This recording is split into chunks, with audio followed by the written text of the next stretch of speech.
With many years of paranormal investigating under our belt, there has been some amazing evidence collected from some amazing locations.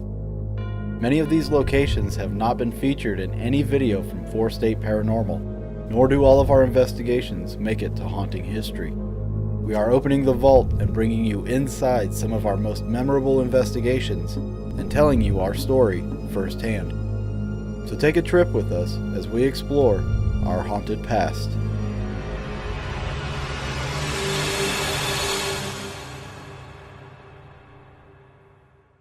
My name is Jon Long. I'm the oldest person on our team. I am the tech manager for the group. I'm also the host of Paranormal Frequencies, or co-host, like me and Dave drive people crazy online. So, when I was a kid, I lived in St. Louis in an old Civil War house.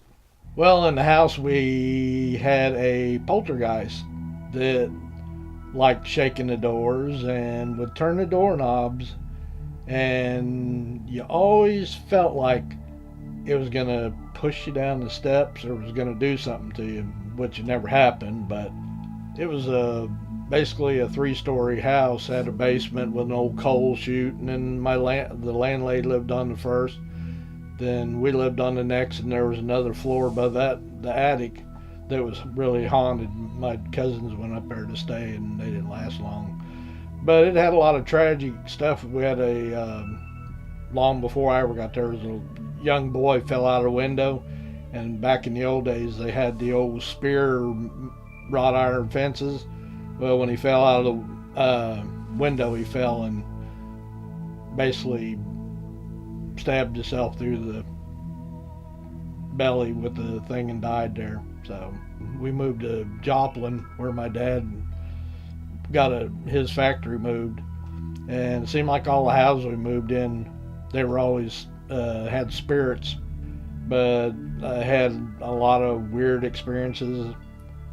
I took and was rebuilding a set of steps in an old rental house we lived in, and all of a sudden I was done and the drill was setting up on the top and it wasn't even plugged in. Well, the drill turned on and freaked me out, like, holy crud, And so I went down and I told Mom, I said, hey Mom, the drill just popped on. And anyway, come find out there was a kid that had hung himself in the house.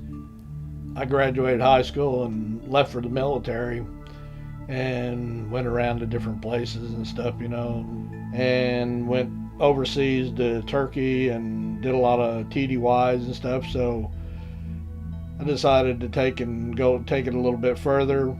Did a lot of investigating on old Turkish castles from back in the old days when they liked killing each other with spears and stuff. We spent the night on this one castle. It was called Snake Castle, and how it got its name was the king built this castle up on top of this mountain to keep his daughter from getting bit by an asp. And anyway, that's how she died. They brought a fruit basket in, and there was an asp in it, bit her and killed her. So we spent the night up there, and it was pretty awesome sleeping up there at night, because you could look off and see all the little villages. They had they kind of like used green lights or whatever, and you could slowly watch them go off because you were so high up on top of that mountain. But when it got dark, we started hearing like horses and like metal clanking together, and it was a pretty good experience. There's 3 of us up there. We had a pretty good time, but it was freaky, all that noise and stuff. But I also investigated like in England, some of the pubs, and Germany, some locations, and Holland also. So when I left there, we went to Virginia, and I bought an old Civil War house that had been sitting in a field, and it sat there a long, long time, and nobody would ever buy it. Well, lo and behold, it was haunted also. It had a bunch of kids. You'd be in the house, and you could hear the kids bouncing a ball upstairs, and then the ball would come bouncing down the stairs. Well, of course, you go look, there's nobody there.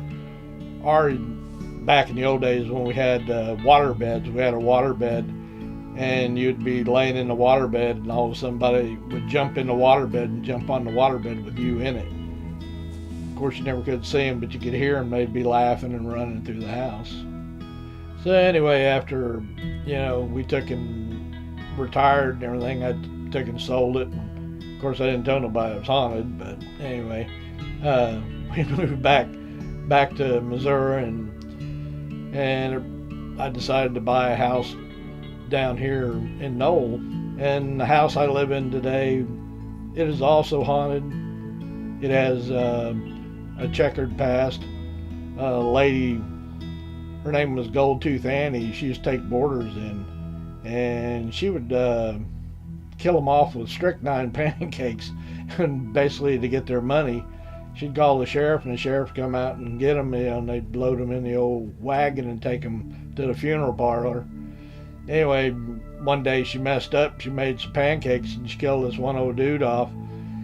And she took the pancakes and threw them out in the yard. She had a bunch of cats. Well, the cats ate them, and there were dead cats laying all over the yard, and that's how she got caught. Living out here, my son Jeremy, which was part of the team Four State Paranormal that Dave and them started back up, Jeremy came to me one day and wanted to know if I could build some equipment for him. And I said, yeah, sure, I can build it. And I asked them what they wanted, and I went ahead and built it. And they were doing an investigation in Eureka Springs, and so they invited me to come down, and they said, well, you're doing all this, you might as well just join the group. So that's how I got involved with Dave and everybody, which has been quite an experience. We've had a lot of fun. The first investigation I went to was the Crescent Hotel, which is really a super fabulous place. I'd never been down there before. I've always heard of it, but never went there. And I was like at awe how big and how nice that place was, and all the history it had. But my job I had in the regular time, I didn't get on camera, and I didn't get interviewed because the job I did and the people I was working for, because I didn't know how they would take me being a paranormal investigator or whatever. So, but we had a lot of evidence, and we've been back to the Crescent quite a bit of times, and I found out a lot of information about the Crescent. We kept traveling around looking at all these different places. Well, most of these places rely on donations, because you could see the buildings needed work on them, and you go inside them and you'd see a jar sitting there, donations. You'd see some books laying there. You could buy a book, and that's how they made their money. And being myself as old as I am, and all the stuff that I've seen and places I've been, I didn't want kids to miss out on all that. I wanted them to be able to enjoy what I enjoyed, some of these locations, because if you don't take care of them, they're going to be gone. History will just be gone. And my hope one day is to make a ghost phone where you just have to pick it up and you could talk to, say, your brother or aunt or whatever, or anybody on the other side. That would be like the most awesomest thing you could ever do.